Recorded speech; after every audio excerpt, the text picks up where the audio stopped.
Hi folks, welcome back to Whiskey and Watches with Nick. Tonight we are doing our third and final foray into Japanese whiskey, polishing off the third of the 3 vials of Japanese blends that I got through my long since defunct Flaviar subscription. Is it any good? Not sure, and I'm not sure it matters. We'll talk about that in a few minutes. First, I don't know, I just put the Alpina Star Timer on tonight. Seemed like the right thing to do. So, as you could tell from the title of the episode, today we are doing Kurayoshi 12-year-old. Kurayoshi is, I will just say made, a distillery a little bit outside of Kyoto in Western Japan. And let's just, before we even get into actually nosing and tasting it, let's just talk about the problem with Japanese whiskey. The problem with Japanese whiskey is transparency, or the complete lack thereof. One of the things I didn't realize prior to this now 3-part expedition into Japanese whiskeys was that, at least with the blends, they're who knows what. By all accounts, they're really just throwing together Scotch or Canadian or American whiskeys and possibly some small, maybe even insignificant, we don't know because again, there's zero transparency in how they're made, amount of their own distillery's namesake single malt. And what you're getting is kind of like a mystery meat whiskey. And I don't like it. It seems like bullshit to me, actually. To me, the whiskeys lack provenance. They lack terroir. They lack authenticity. They seem almost, there almost seems something cynical about just taking whatever you can get from other countries and then calling it a Japanese whiskey. Or even if you call it a Japanese blend, without even, I don't know, it just seems, it doesn't work for me. It really doesn't work for me. So you're asking, well, what's the difference between a Japanese blend and a Scotch blend? Well, the Scotch blend, I know what I'm drinking. I'm going to probably follow this up with a bottle of Grant's, and I'll know exactly what I'm drinking. I'm drinking Glenfiddich.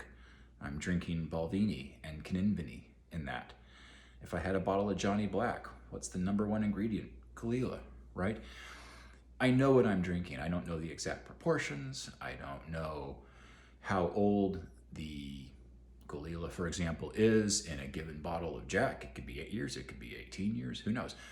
But there's some authenticity. I mean, I know that if I'm drinking Grant's, I know I'm drinking a blend of Grant's own Speyside whiskeys. With this, I mean, what is this? $100 barrel of Crown Royal for all I know, right? So that's basically really it. I almost don't want to do the review, but I'm going to.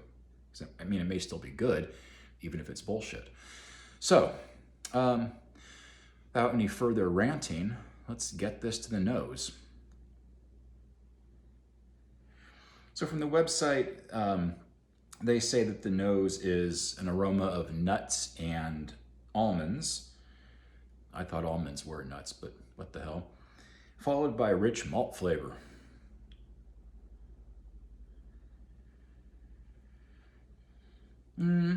Not really getting a lot of nuttiness. Definitely some malt richness. That's there. It's pleasant. It's not a bad nose by any means. I'm just not sure I would characterize it as nutty or almondy. The folks over at Master of Malt, whose reviews I don't always agree with, but enjoy, whose tasting notes I should say I enjoy, say the nose is sweet oak and honey with a hint of earthy peat.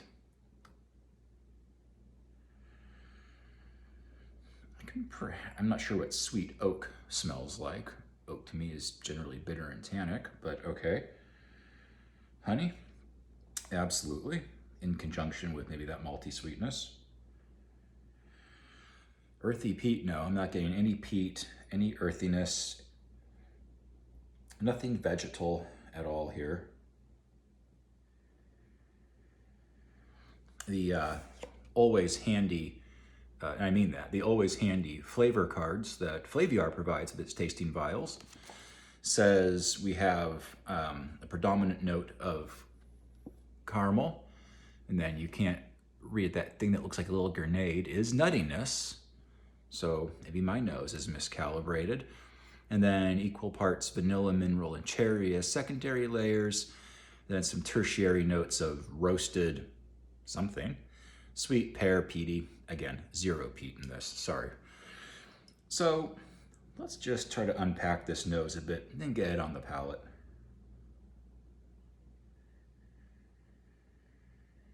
Actually getting a little oak now. I'm not sure it's sweet, but it's oak. It's a 12-year whiskey, so that's not, ridiculous. A little honey caramel malty sweetness, for sure. Not really getting any minerality, but maybe a little vanilla cherry on the secondary. I can go with that, per the Flaviar tasting card.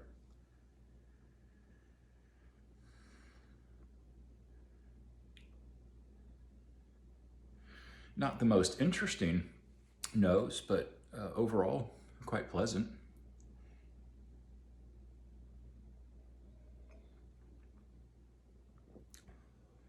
Oh, we're gonna add some water.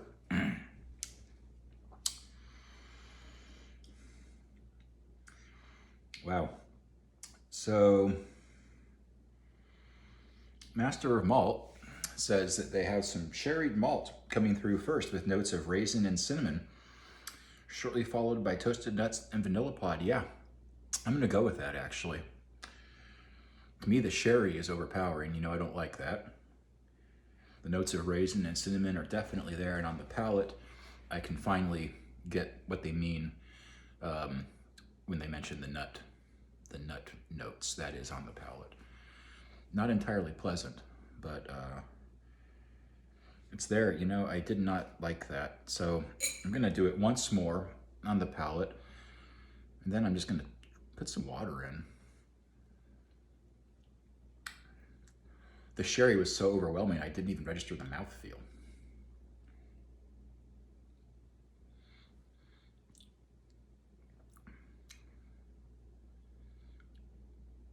Far too much sherry cask going on here. Caramel golden color, some pretty substantial legs actually. Not an oily or rich mouthfeel, but not light. I guess that would be a medium mouthfeel then. I'm looking away from the camera because I'm trying not to spill water on my little table here. Get in there. All right. Swirl, swirl.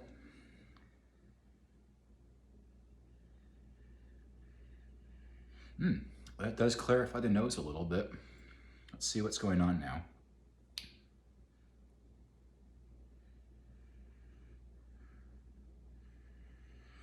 Yeah, the caramel is cleaner. The cherry is a little bit more pronounced, which I love cherry notes in whiskey. I think that comes from being an American and cutting my teeth on bourbons, which frequently have sweet cherry, candied cherry, cherry Coke notes. I like it.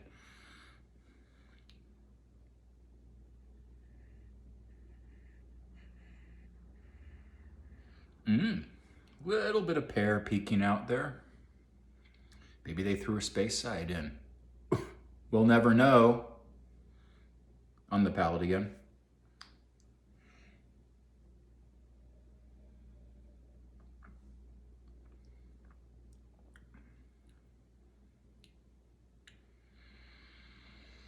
I still can't get past the sherry cask notes. It feels tannic, it feels bitter. Since I'm not concerned about ruining this whiskey at all.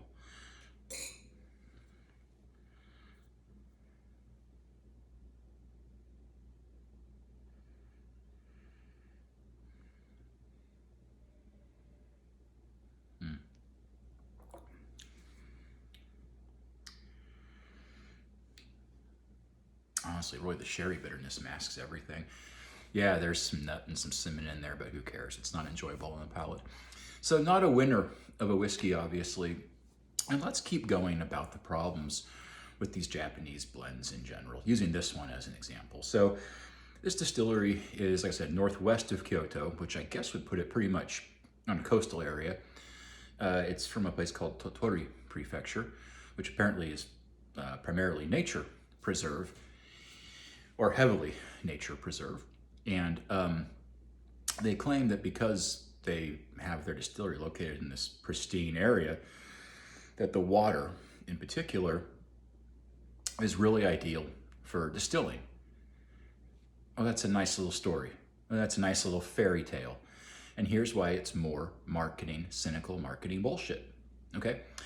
They're sitting here essentially bragging about the terroir, which would go into making their single malt, but we have absolutely no idea how much of that single malt is actually providing character to this whiskey, again, because of the lack of transparency. You don't get to have it both ways, Japanese whiskey industry. You don't get to claim that you're doing this artisanal product, which you then are linking to natural terroir, while at the same time not disclosing what the hell you're even putting in to the whiskey. I mean, even in a broad sense. So, folks, this is a longer than normal episode. If you made it this far, I sincerely appreciate your time and your interest. And going forward, we're not going to mess around with Japanese stuff. It's overpriced, it's inaccessible, and it's who the hell knows what. It's mystery meat, and I'm not drinking mystery meat. Don't quote me on that ever, please. Going forward, we are going to redouble our efforts on whiskeys that frankly matter. And no offense to my Irish friends, but that means Scotch and to a lesser degree, bourbon. So get ready for some really exciting Scotch single malts, as well as continued accessible blends coming up for the rest of the fall. And in particular, look for some goodies from Islay. I plan to be nose deep in a lot of Laphroaig and Ardbeg in particular this fall. Take care, be well, drink your mystery meat, wear your inexpensive quartz watches, enjoy life. I'll see you next time.